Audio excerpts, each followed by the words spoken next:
Pandemi COVID-19 tidak hanya mempengaruhi sektor kesehatan saja, namun juga mempengaruhi sektor lain seperti sektor ekonomi.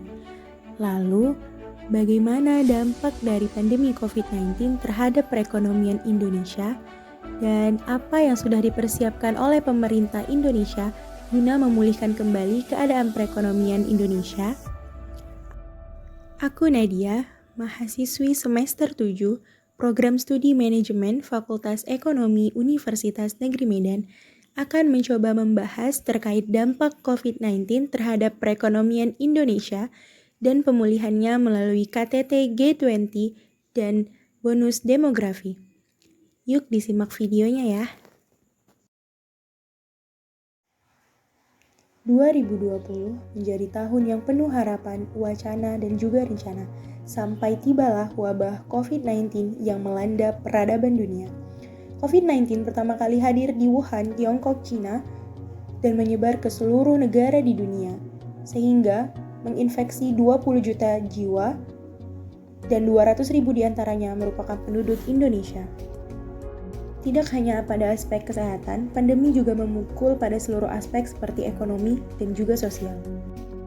Kondisi ini memerlukan langkah penanganan luar biasa seperti penerapan social distancing guna memutus tali penyebaran virus dan juga penerapan PSBB serta adanya adaptasi kebiasaan baru yang menghambat mobilitas masyarakat.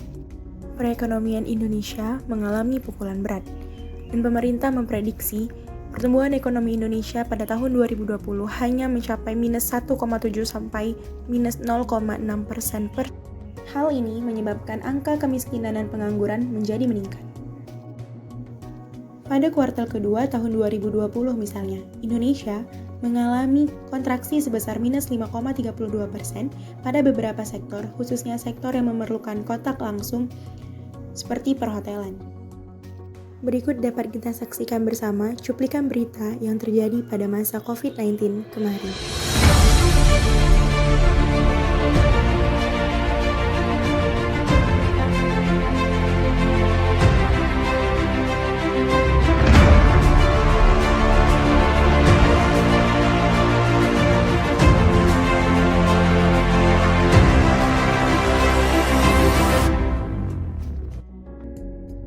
Seperti yang sudah kita lihat, akibat dari pandemi COVID-19 ini menyebabkan berbagai sektor terkena dampaknya dan yang paling terlihat adalah penyusutan ekonomi di berbagai belahan dunia.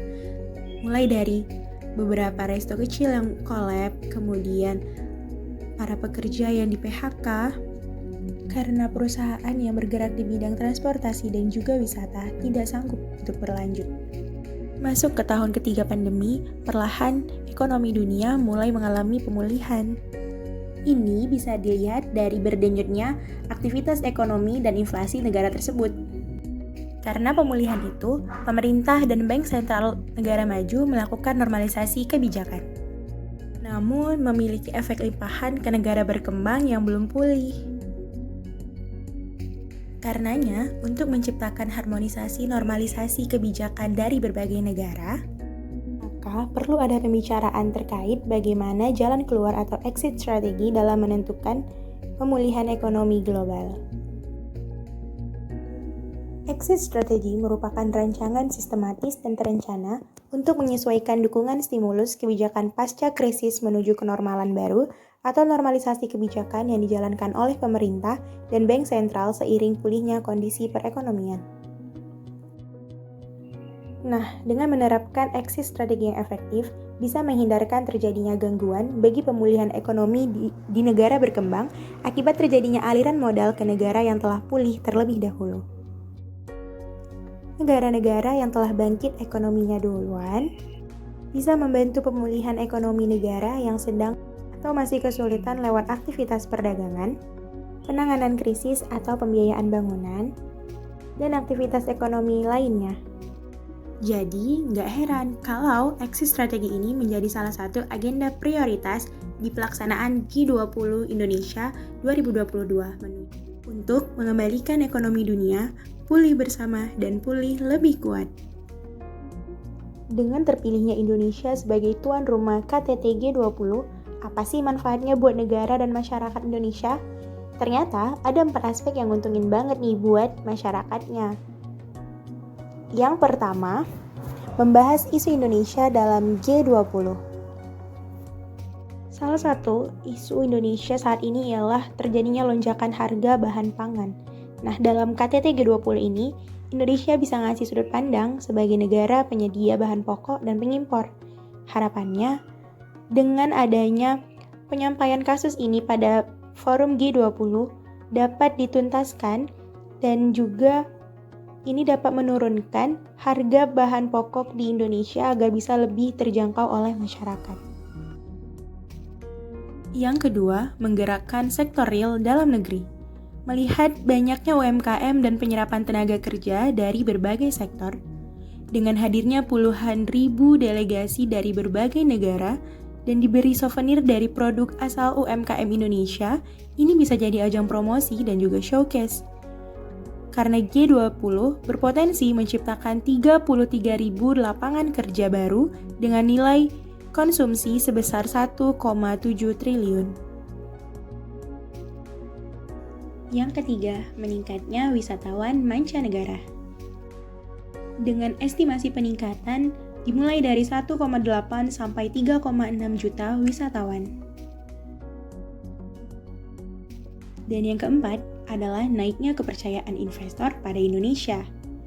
Nah, di ajang G20 ini, Indonesia bisa menghasilkan banyak keuntungan dan juga bisa bikin negara kita punya nilai jual dan daya saing yang lebih di mancanegara.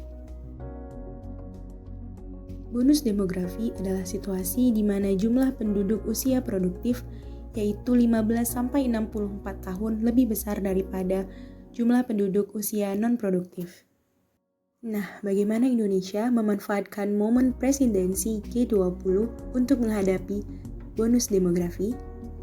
Jadi, untuk menghadapi bonus demografi yang paling relevan itu adalah isu ketenaga kerjaan pemuda atau youth employment.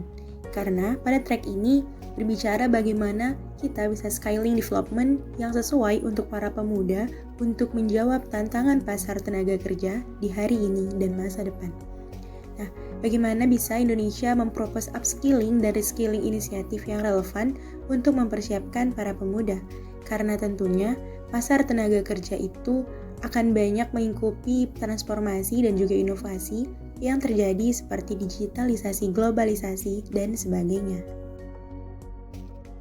Dari pembahasan tadi, kita dapat memahami bahwasanya hasil dari forum KTT G20 yang dilaksanakan di Bali kemarin akan berpengaruh bagi pemulihan ekonomi Indonesia dan juga adanya bonus demografi pada tahun 2030 sampai 2045 di masa puncaknya itu akan mendatangkan keuntungan bagi negara Indonesia sendiri tergantung bagaimana persiapan dari negara dan juga masyarakatnya.